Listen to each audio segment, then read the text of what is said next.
العالمين الذي خلق السماوات والأرضين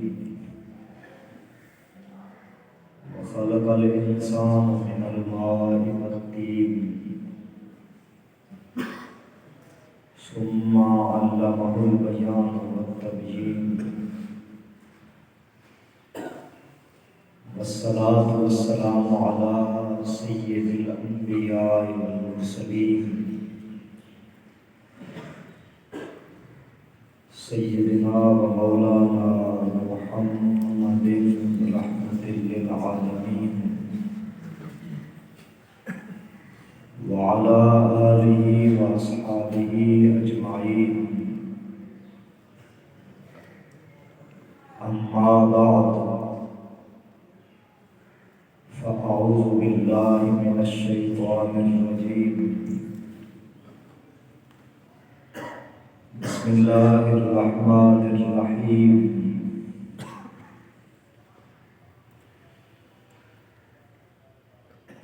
ألا إن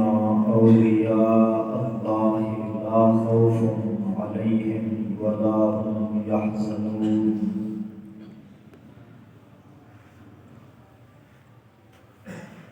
الذين آمنوا وكانوا يتقون. صدق الله خالق العظيم وبلغنا رسوله النبي الكريم الأمين ونحن على ذلك من الشاهدين والشاكرين والحمد لله رب العالمين.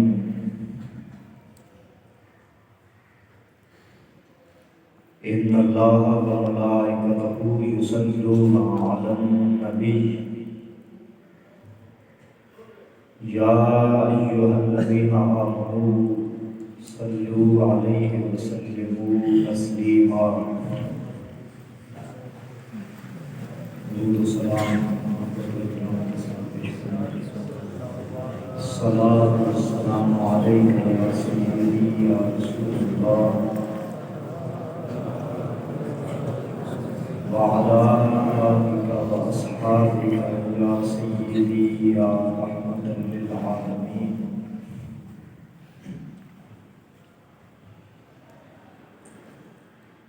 میرا جہاں میں ظہور و خفا معینی ہے، میرا جہاں میں ظہور و خفا معینی ہے، میں وہ جس کی فنا و بقا معینی ہے. ہم اہل چشت ہیں خواجہ کے چاہنے والے، ہم اہل چشت ہیں خواجہ کے چاہنے والے. ہمارے شہر کی آب و ہوا معینی ہے، ہمارے شہر کی آب و ہوا معینی ہے. معینیوں کا تو شیوا ہے قربتوں کا فروغ،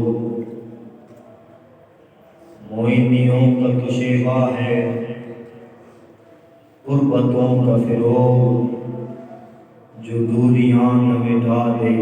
وہ کیا معینی ہے، جو دوریاں نہ مٹا دے وہ کیا معینی ہے. یہ ناقدانہ تخاطب بھی بجا مگر حضرت،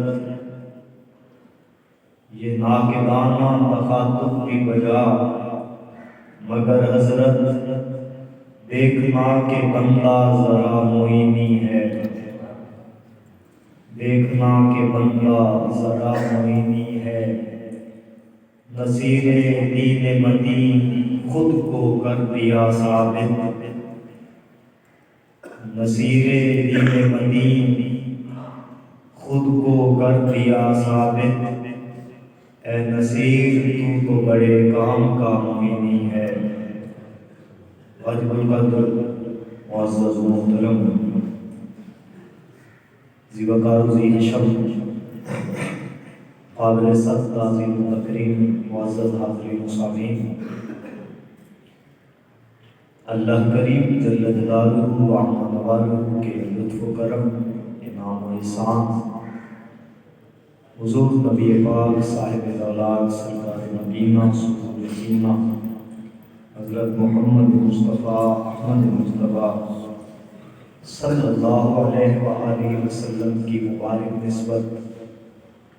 اور آپ کے وسیلہ جلیلہ سے آج پھر ہمیں توفیق نصیب ہوئی جمعہ شریف کی مبارک گھڑیاں اللہ تعالیٰ کے حضور حاضر ہیں۔ دعا ہے خدا بند قدوس اس حاضری کو شرف قبول عطا فرمائے اور ہمارے لیے سعادت دارین کا سبب بنائے۔ معزز حاضرین گرامی کا دل، آج کا دن اہل اسلام نے باشندگان پاک و ہند کے لیے، بالخصوص جن لوگوں کا تعلق سلاسل تصوف سے ہے،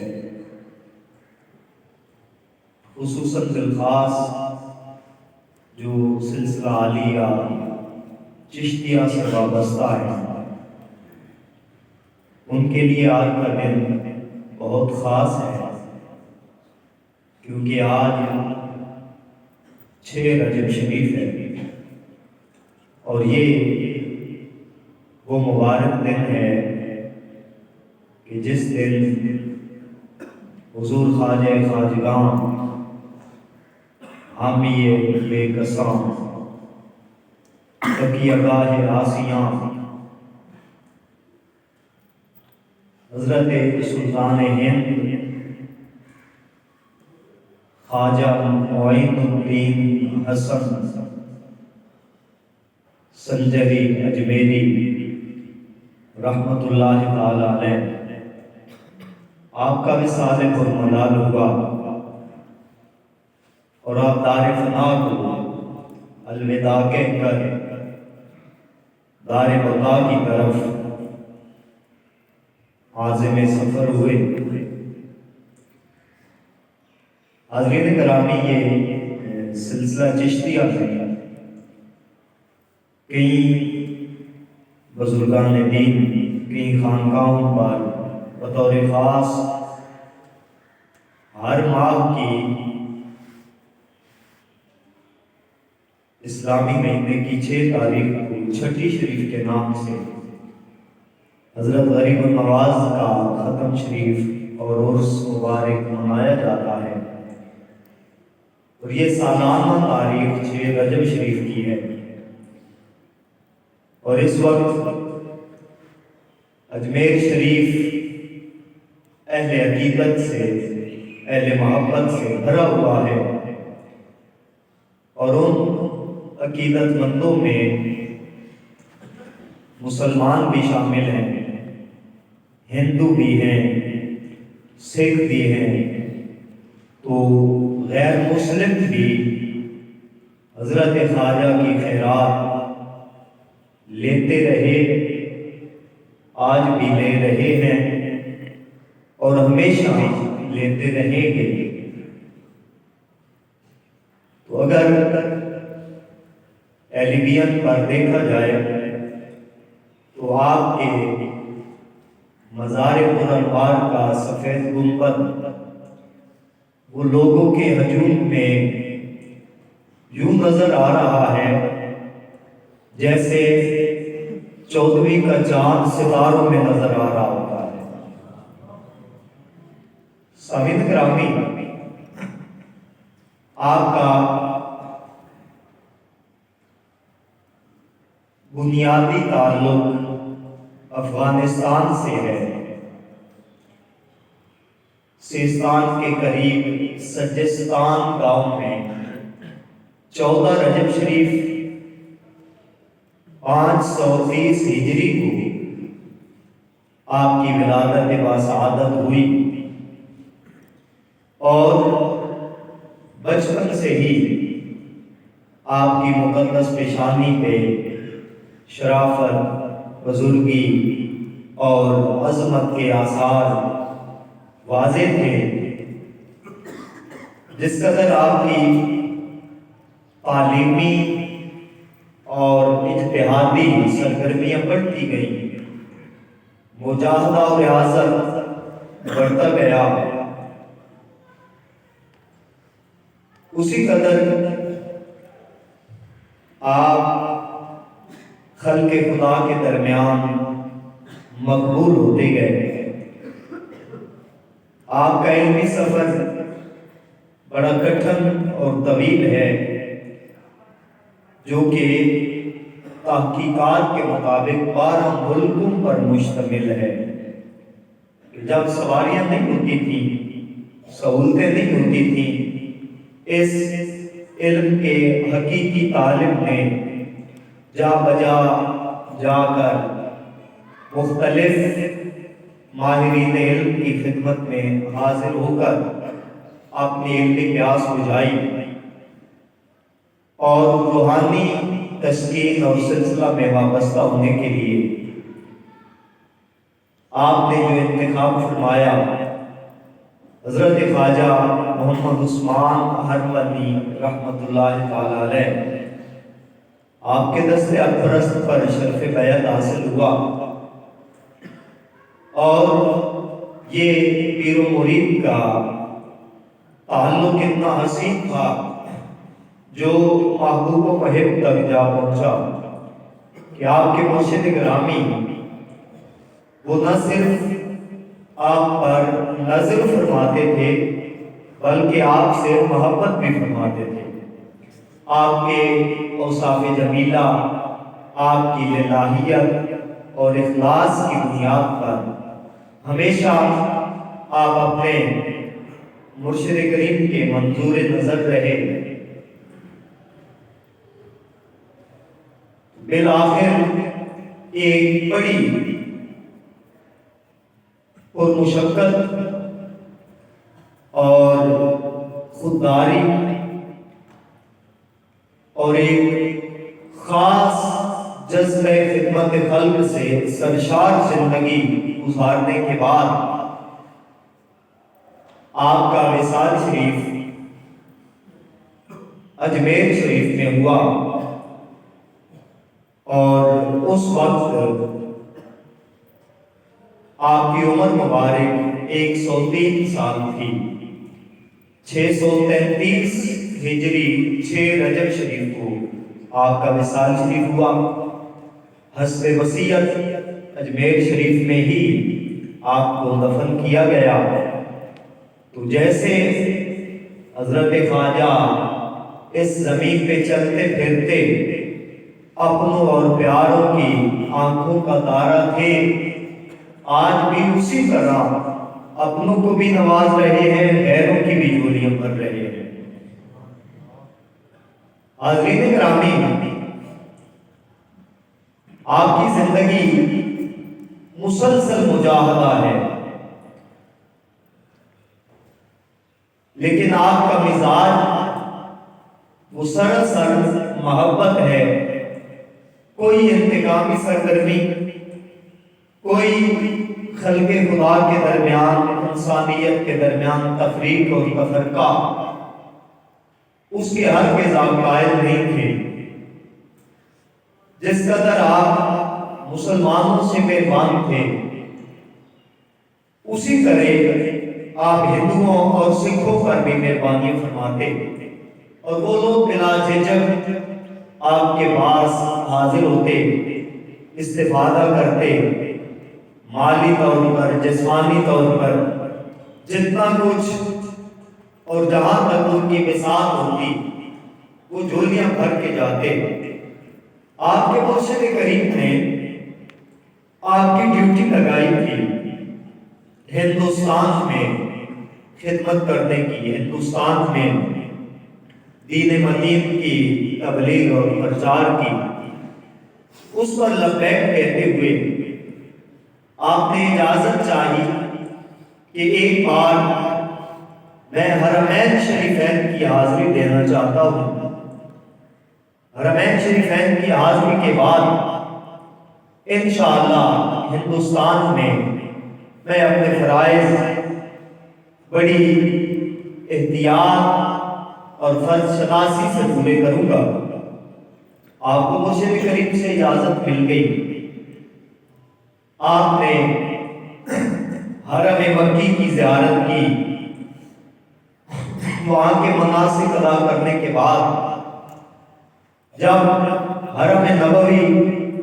مدینہ الرسول میں شہر مقدس و قدس میں پہنچے تو وہاں سرکار تو عالم نور مجسم حضور محمد الرسول اللہ صلی اللہ علیہ وآلہ وسلم آپ کی خدمت میں حاضری کی فضیلت اور شرف حاصل کرتے ہوئے سلام عرض کیا، اور جب وہاں سے رخصت چاہی، واپسی کا رفت سفر باندھا،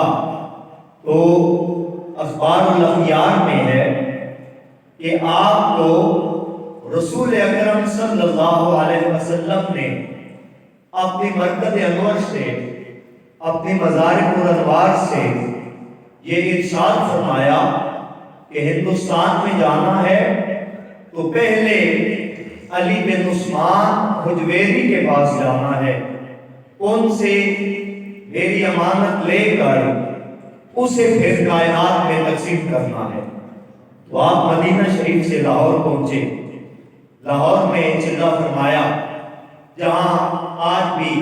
حضرت دادا صاحب رحمت اللہ تعالی علیہ کے قدمین شریفین کی طرف آپ کی اعتکاف گاہ اور وہ حجرہ موجود ہے، ہر وقت اہل محبت زیارت کرتے ہیں، شفیعہ ہوتے ہیں۔ وہاں آپ نے چلہ فرمایا اور منتظر رہے کہ وہ نعمت عظمیٰ مجھے کب ملے گی، کیسے ملے گی اور میں جاؤں گا۔ جب چلہ مکمل ہوا تو حضرت پیر عبد الواحد بالکرامی رحمۃ اللہ تعالی علیہ آپ سبز سنابل میں فرماتے ہیں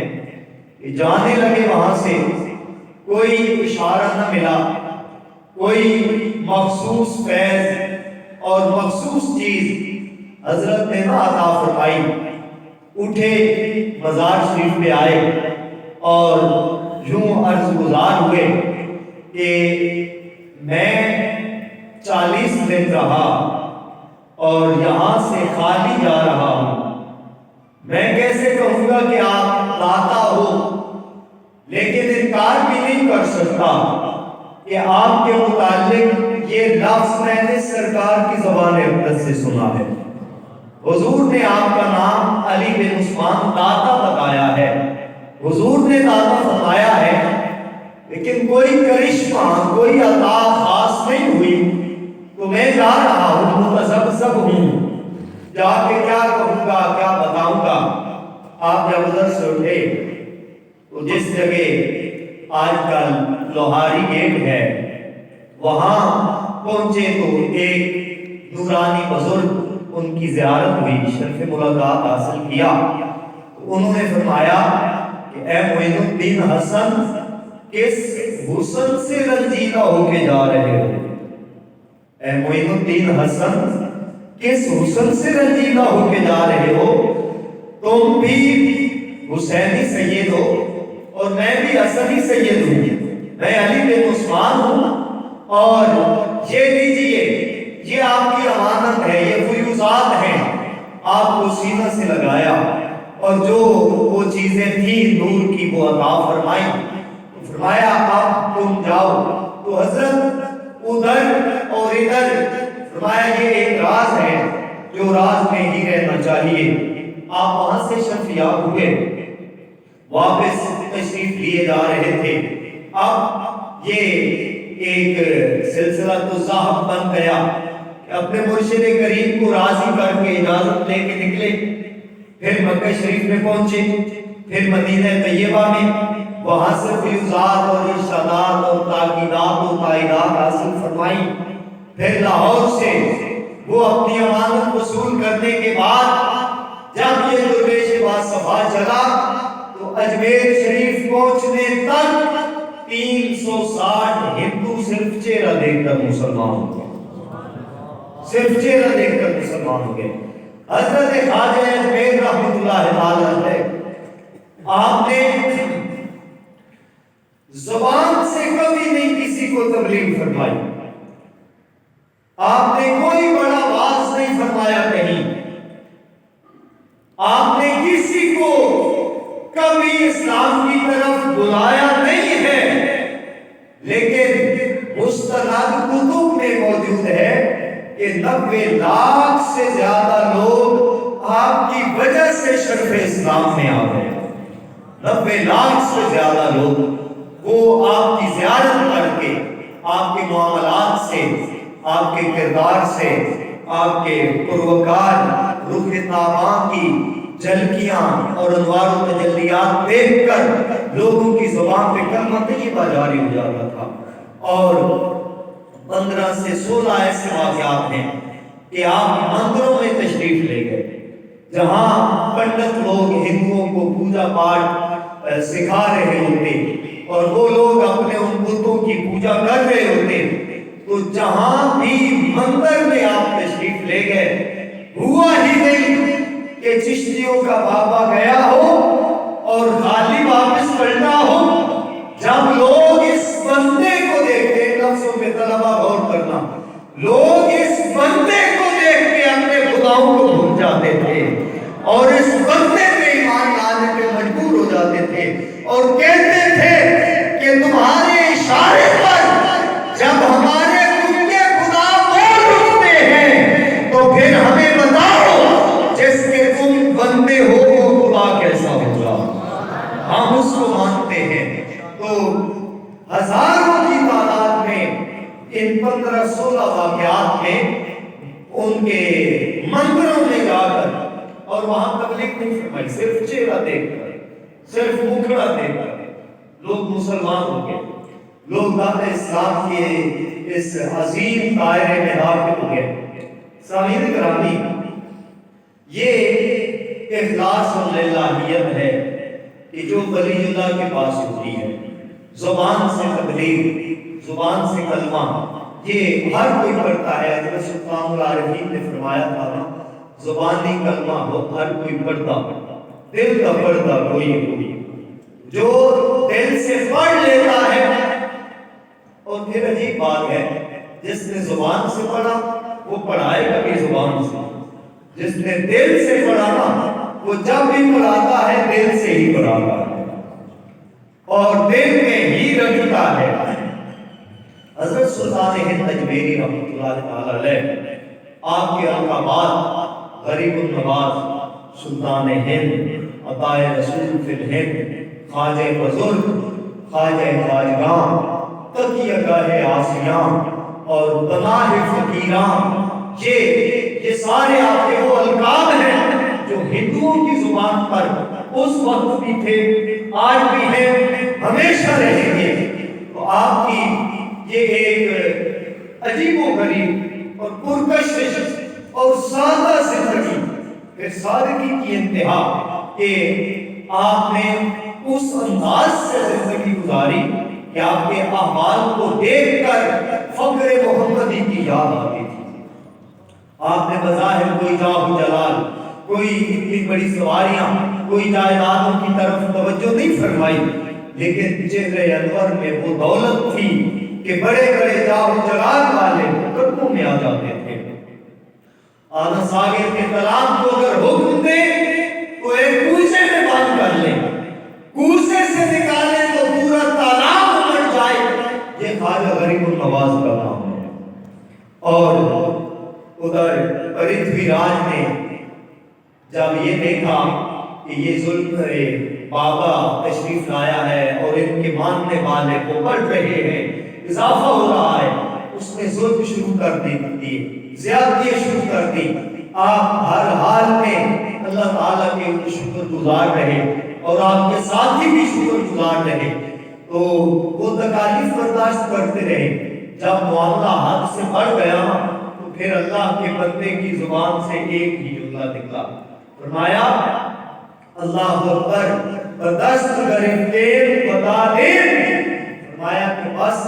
میں نے اسے پکڑ کر کسی کے ہاتھ میں دے دیا ہے، اسے پکڑا ہے اور کسی کے ہاتھ میں دے دیا ہے۔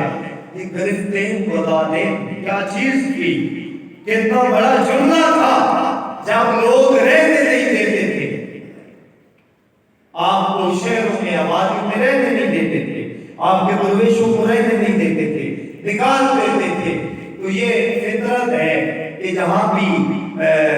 کیا کہتے ہیں خیر خواہ آئیں، جہاں بھی بھلا کرنے والے بیٹھے ہو نا، تو ان کو شہروں میں کوئی نہیں رہنے دیتا، ان کے مت والوں کو، ان کے رہن ساتھیوں کو اکثر شہر والے تکالیف دیتے ہیں۔ یہ مکہ شریف سے لے کر آج تک معاملات چل رہے ہیں۔ اگر تکلیف ملے تو کوئی نئی بات نہیں ہے، پریشان نہیں ہونا چاہیے، بلکہ یقین رکھنا چاہیے کہ ہمارا سلسلہ بھی وہی ہے جس سے علی حجویری بھی گزرے ہیں، معین الدین اجمیری بھی گزرے ہیں۔ تو جب ظلم و ستم انتہا پہ پہنچا، آپ نے فرمایا میں تو اسے پکڑ کر کسی کے ہاتھ میں دے دیا ہے۔ ادھر سلطان شہاب الدین غوری افغانستان میں جو کئی بار ہندوستان سے اور پرتھوی راج سے شکست کھا کر ادھر نا امید ہو کر لیٹ گیا تھا کہ اب کبھی ہندوستان پہ حملہ نہیں کروں گا، یہ راجے اور ہندو، یہ مہاراج جنہوں نے مجھے بگا دیا ہے، میری قوت میری فوج کو ختم کر دیا ہے، کبھی ہندوستان کا رخ نہیں کروں گا۔ اس سلطان شہاب الدین غوری کے خواب میں حضرت خواجہ نے ارشاد فرمایا کہ اے سلطان اٹھو، ہندوستان تمہارے گھوڑوں کی ٹانگوں کا انتظار کر رہا ہے اور فتح تمہارا مقدر ہو چکی ہے، اٹھو ہندوستان میں آؤ اور حملہ کرو، اللہ تعالیٰ تمہیں فتح نصیب فرمائیں گے۔ تو حضرت سلطان شہاب الدین فرماتے ہیں کہ میں تھا تو چکنا چور، نا امید تھا، گر چکا تھا، بھلا کیا پتا گروہ کو اٹھانے والا ہی تو غریب نواز ہوتا ہے، گروہ کو اٹھانا ہی تو ان چشتیوں کا کام ہے۔ تو فرماتے ہیں کہ آپ کا چہرہ انور دیکھ کر، آپ کی زیارت کر کے، وہ متانت اور انوار تجلیات آپ میں دیکھ کر میں نے کہا کہ یہ جو بزرگ مجھے فرما کے گئے ہیں نا، ان کی زبان سے نکل گیا ہے، اب ہو کے رہے گا۔ فرماتے ہیں کہ میری فوج 11 حصے وہ مر چکی تھی، ختم ہو چکی تھی، ایک 12واں حصہ باقی تھا۔ جب 12 حصے تھے تو کئی بار شکست اٹھائی، جب صرف 12واں حصہ رہ گیا تھا، 11 حصے فوج وہ ختم ہو چکی تھی،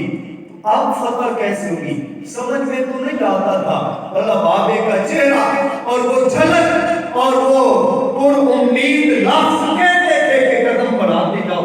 فرماتے ہیں میں نے حملہ کیا تو ہندوستان کو فتح کر لیا، اور جب فتح کے بعد ہم نے ایک جگہ پہ پڑاؤ ڈالا، ایک شہر میں قیام کیا، اس وقت ظہر کا وقت تھا۔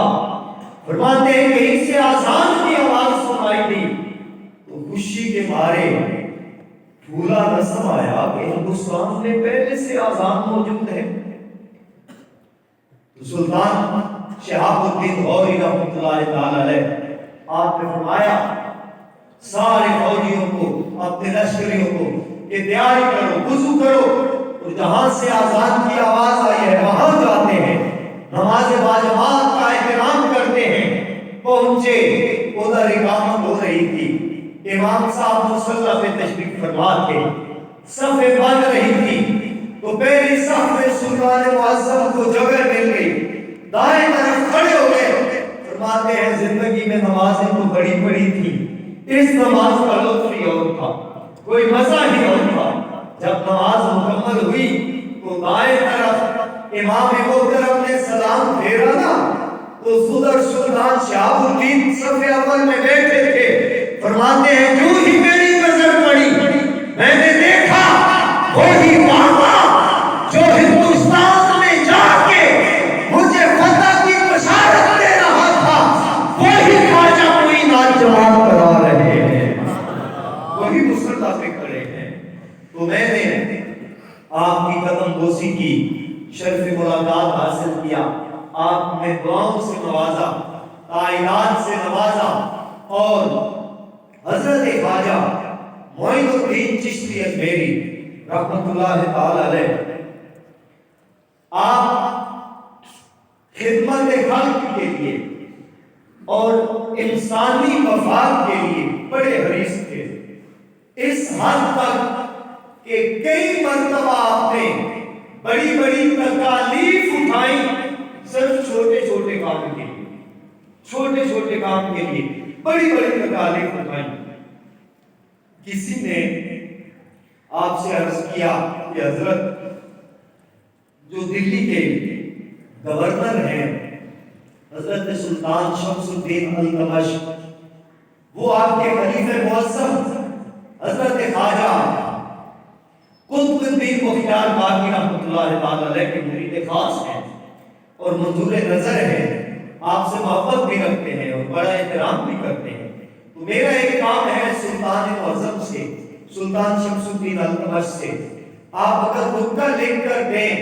خواجہ قطب صاحب کے نام تو وہ سفارش فرمائیں گے سلطان معظم کو، میرا کام آسانی سے ہو جائے گا، آپ مہربانی فرما دیجئے۔ حضرت نے کچھ دیر توقف فرمایا، مراقبہ فرمایا اور فرمایا کہ اے عزیز چلو ہم تمہارے ساتھ دلی جاتے ہیں، تمہارے ساتھ دلی جاتے ہیں۔ اجمیر شریف سے دلی پہنچے اور بغیر اطلاع کے آپ تشریف لائے۔ ایک منزل دور تھے، کسی نے پہچانا، حضرت خواجہ قطب سرکار کی خدمت میں یہ خبر عرض کی کہ آپ کے شیخ محترم تشریف لا رہے ہیں۔ انہوں نے اور سلطان شمس الدین نے باہر نکل کر استقبال کیا، اندر لے گئے، بٹھایا، خدمت کی، اور جب عرض کرنے پر آپ نے ارشاد فرمایا کہ اس مرضے کے کام کی سفارش کے لیے میں اجمیر سے دلی آیا ہوں،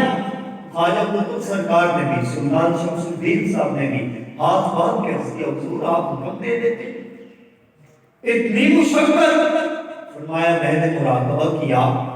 تو مجھے یہ محسوس ہوا کہ اس کے ساتھ چلے جانا اس کی دلجوئی اور اللہ کی رضا کے لیے بہتر ہے، اگر میں رکا لکھ دیتا کام اس کا ہو جاتا، لیکن ہر قدم پر جو میرا رب مجھ سے راضی ہوا، ہر تکلیف پر اس کی دلجوئی کے لیے جو اللہ تعالیٰ کی رضا نصیب ہوئی میں اس سے محروم رہ جاتا۔ تو یہ طلب حق ہے، تو اس بات میں بھی لاجواب، خدمت خلق ہے اس بات میں بھی لاجواب۔ ملفوظات مہدیہ میں حضرت پیر سیدنا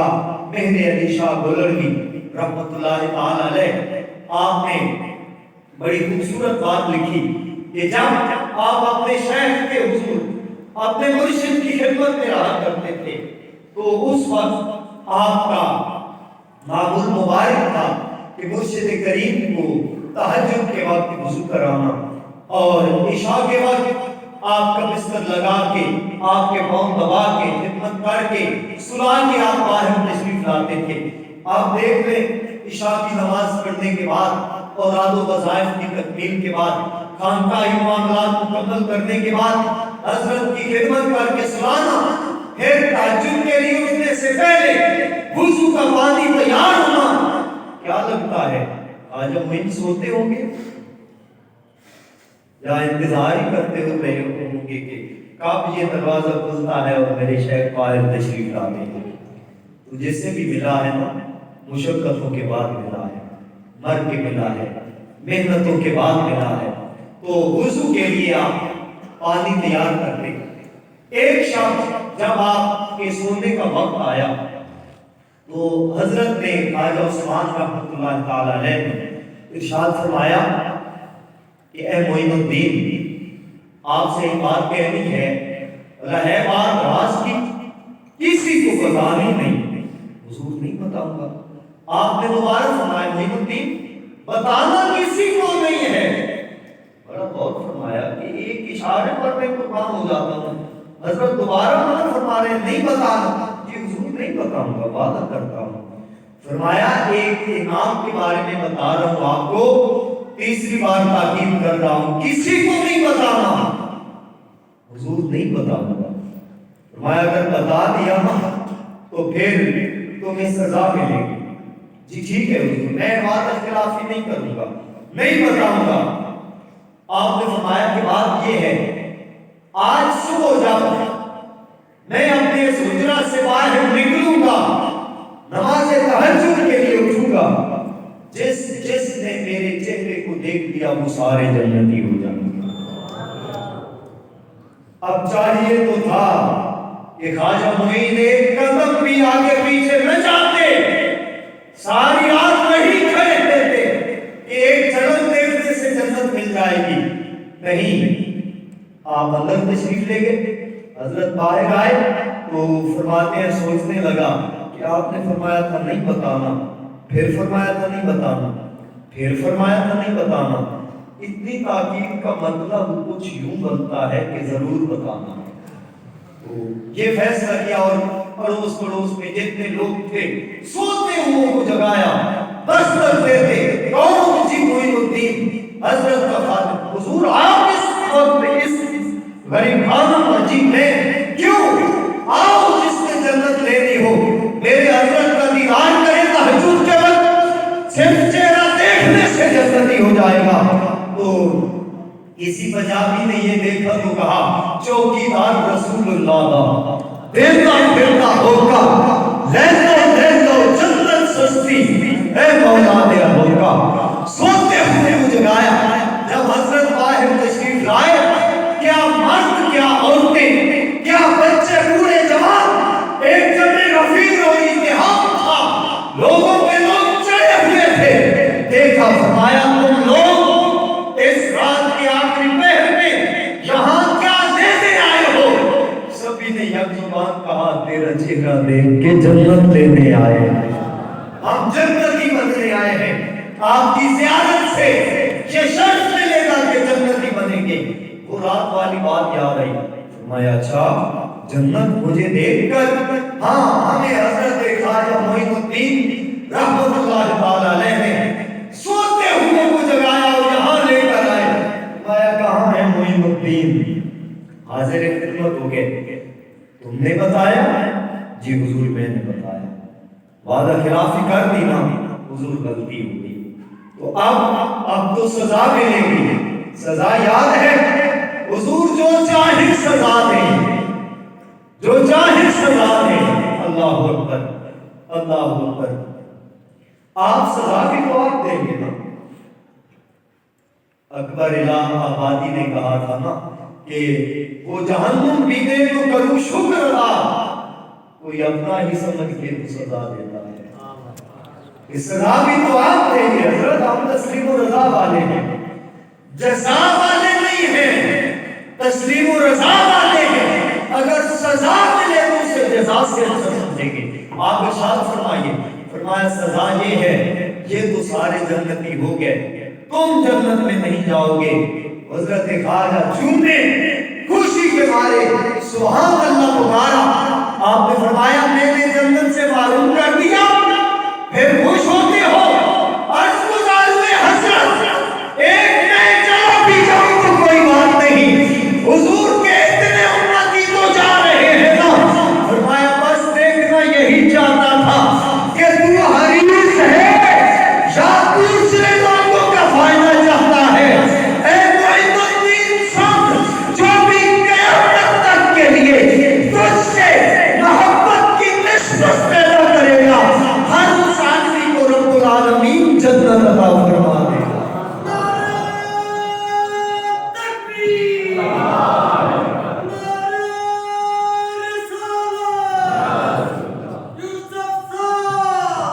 میری خیر ہے، اللہ رسول رضا ہونا چاہیے۔ معزز حاضرین، تو یہ یہاں سے وقت نماز کا ہو رہا ہے، میں صرف ایک بات کہوں گا کہ ولی، بزرگ اور اللہ والا وہ ہے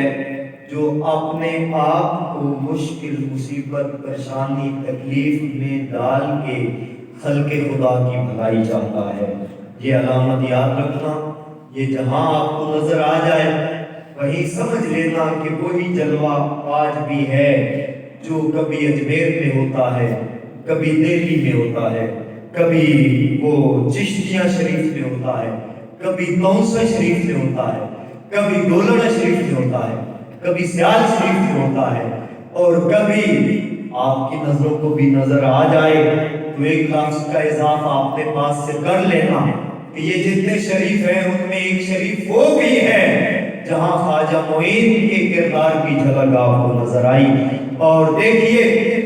یہ وہ نفوس ہیں، وہ ہستیاں ہیں کہ حضور نصیر ملت رحمۃ اللہ تعالی علیہ آپ نے بڑی مناقب کہی، ان میں سے ایک ہندی زبان کی منقبت کے چند اشعار ہیں۔ سرتاجن کے تاج معین الدین، تم ہو جگت مہاراج معین الدین، آن پڑی ہوں تمرے دوارے، آن پڑی ہوں تمرے دوارے، راکھیو راکھیو لاج معین الدین، تم ہو آل علی و زہرا، بگڑے سنوارو کاج معین الدین، صدقہ پیر ہارونی کا بھاگ جگا دو آج معین الدین، شاہ شاہاں اجمیر کے خواجہ، ہند پہ تورا راج معین الدین، غیر کا منہ کاہے کو دیکھوں حسن کی پکھراج معین الدین، میں آب حقیق سا قطرہ، تم بحر مواج معین الدین، تمرے پاؤں میں سر رکھ دینا